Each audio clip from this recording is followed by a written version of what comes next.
ही reel तुम्ही सर्वांनी पाहिलीच असेल. 2004 मध्ये व्हिक्टोरिया डिझेमेर्स आणि बेन्फिकाची फुटबॉल मॅच चालू होती. त्यामध्ये हा हंगेरियन फुटबॉल प्लेयर जागेवर जमिनीवर कोसळतो आणि त्याचा मृत्यू होतो.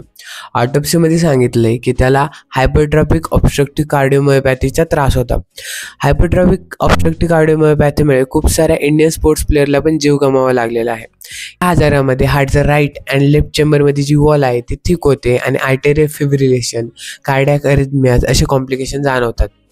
पण हा एक जेनेटिक आजार आहे, तरी खूप साऱ्या स्पोर्ट्स प्लेयरांना त्याच्यामुळे जीव का बरं गमावा लागला. तर याचं कारण असं आहे की स्पोर्ट्स प्लेयर त्यांच्या हृदयाचा वापर त्याच्या कॅपॅसिटीच्या बाहेर करतात आणि हृदयावरती ताण येतो. जर का त्यांना हा आजार ऑलरेडी असेल तर हा ताण हृदय सहन करू शकत नाही, जेणेकरून त्यांना आर्टेरियल फिब्रिलेशनला सामोरे जावं लागतं आणि ते जागेवरती जमिनीवरती कोसळतात.